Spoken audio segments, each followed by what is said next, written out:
John from Agile Offroad, and want to show you the tools that I carry in my Sprinter. I go out on a lot of these events, and I've got a lot of tools. Some of them are pretty basic. Probably not going to find these all in one place, but you just kind of go through your garage, pick some of them up. I bought some of this stuff at Home Depot, Amazon, whatever. We can supply you a list. If you go to our website under the Sprinter instructions and go to the TSB tab, you can pick up the list there. We could probably include a link for you. How I carry them mainly in these 4 boxes. This is my Winnebago Rebel. It's a 21 chassis, and on top I've got a spot where we carry the, it's called a leveling tray. I can carry 4 of these up there. They work out really kind of cool. And when you come over and take a look, I'll show you some of the stuff that I carry.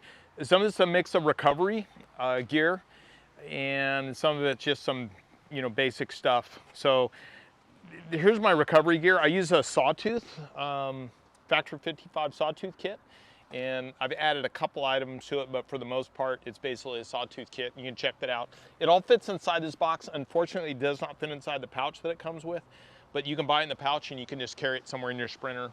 Again, this is how I carry it. I did just recently add one of these. I don't know why, but I did.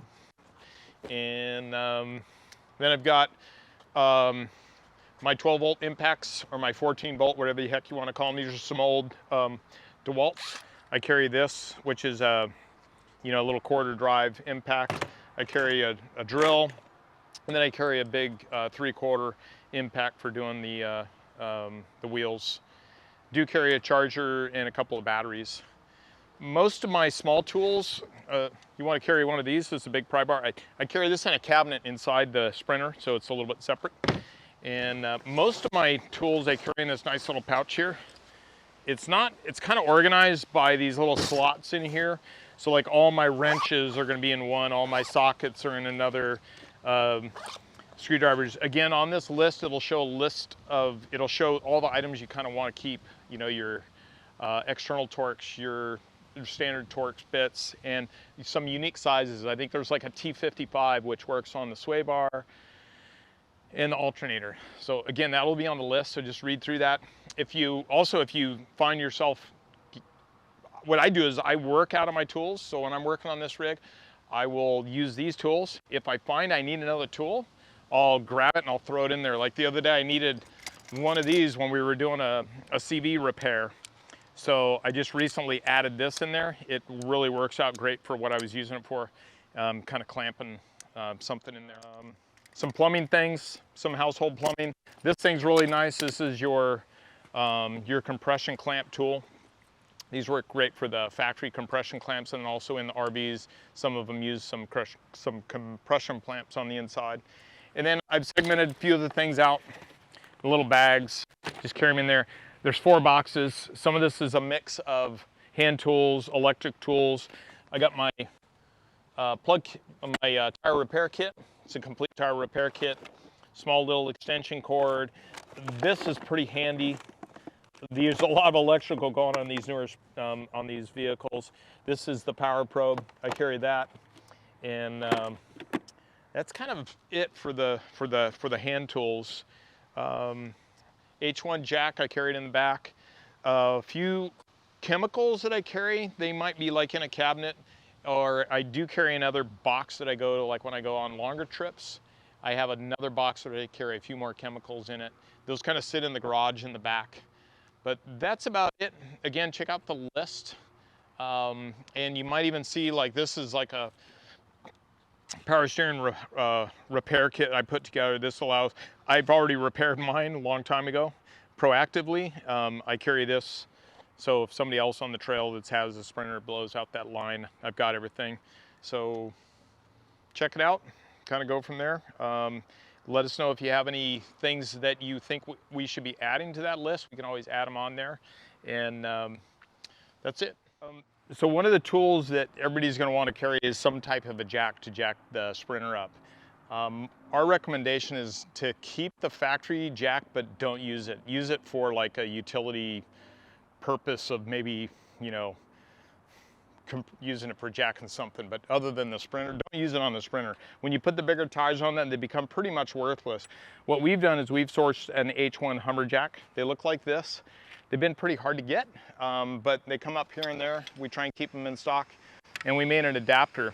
This adapter will fit onto the front skid plate as well as the rear axle. You just flip it over. The cool thing about this is it's extremely strong. It's got a huge base, okay?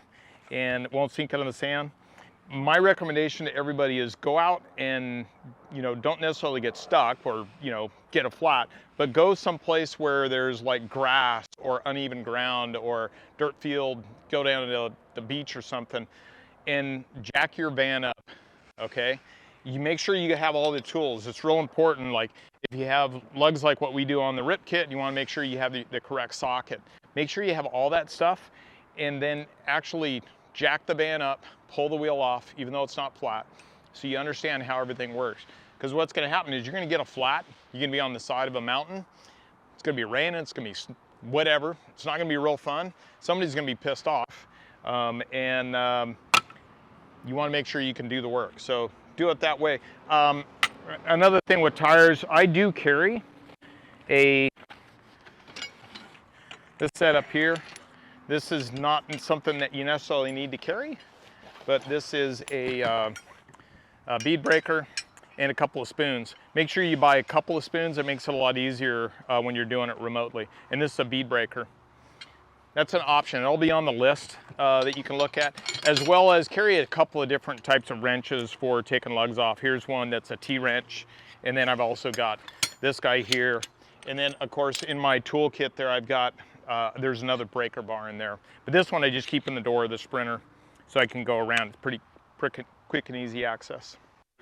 So bead breaker and the spoons are an option.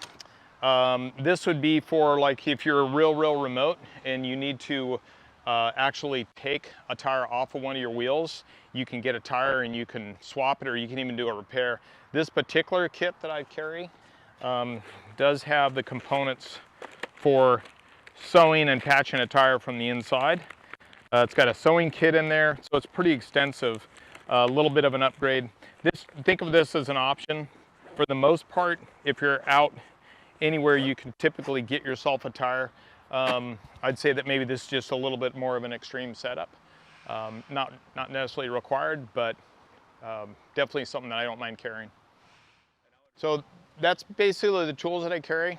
Again, what I would recommend you do, especially if you're traveling with somebody else, they know how to use a lot of this equipment. Do this at your house. You know, jack up the vehicle. If you're not comfortable doing it in the dirt, jack it up in your driveway. Check it out first there. I would recommend you go out to the dirt and do it, as well as, like I told you, I'll work out of my toolkit.